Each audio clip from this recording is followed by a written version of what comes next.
A 3-hour ride heading towards the Czech-Austrian border took me to the small southern town of Český Krumlov.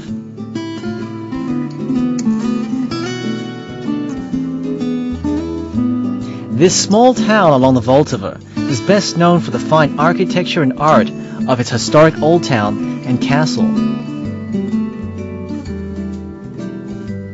During ancient times, Krumlov was situated at the crossroads between the Bohemian lands to the north, northern Italy, Austria, Bavaria, and the Danube to the south.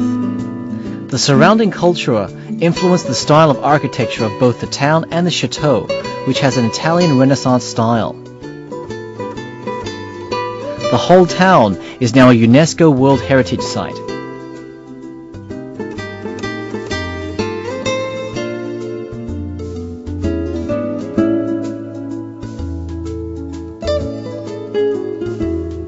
The absolutely gorgeous town of Český Krumlov on my right here.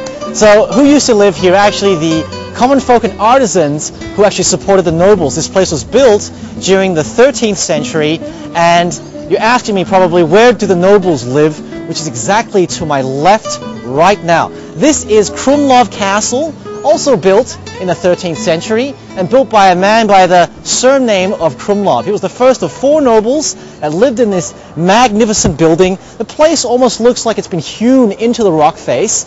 So in a few moments, we'll take a look at this magnificent castle after we cross the Vltava River behind me. Let's go!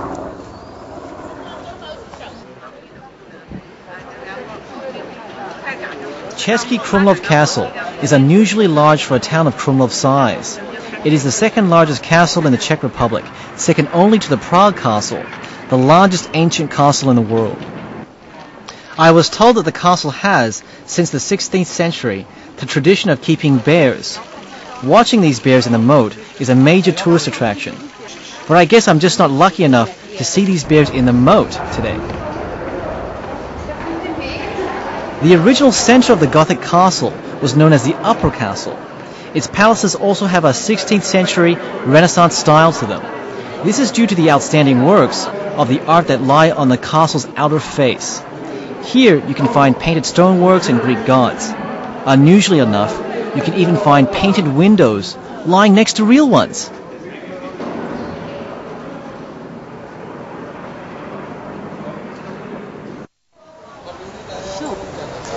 Wow, I'm very high up now, which affords me a beautiful view of Český Krumlov below me. So looking right now, I feel as though I am a noble looking down upon my subjects.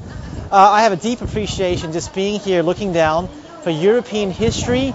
I can almost feel it. Behind me here was actually the old part of the castle, which was built in the 13th century. And this bridge, which I'm on right now, will allow me to enter the newer part, which was constructed in the 17th and 18th centuries. So this place took several hundred years to build, and I will now appreciate this lovely palace and castle.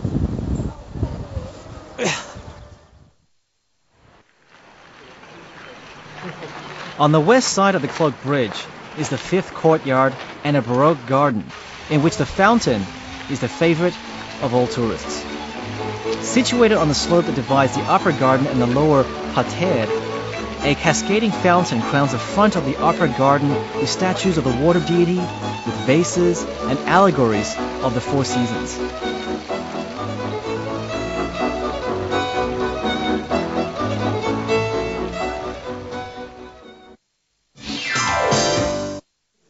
Hello. One of the best known products, or I should say handicrafts, in Bohemia are lead crystals. They're known for their high refraction index, which means they're very shiny. Also for their longevity. They're actually the longest lasting crystal in the entire world. I'm here actually to purchase a gift for a loved one. I think vases will look nice in the home of someone very special.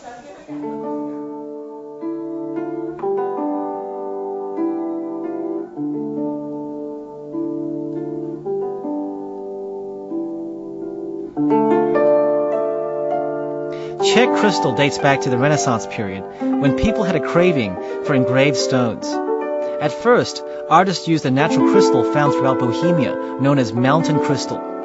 Later, they discovered an alternative, lead glass, which contains up to 24% lead monoxide.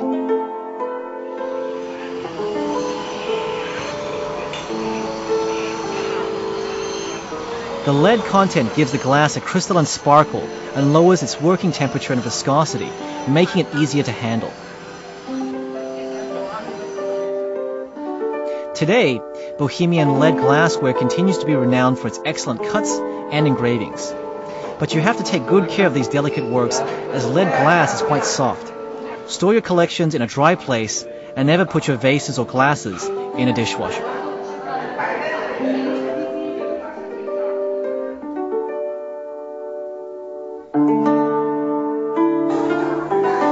I think this is it. Announcing to everyone. Anyway, this is the gift I'm going to probably buy. I think it's very classy. Would make a nice present.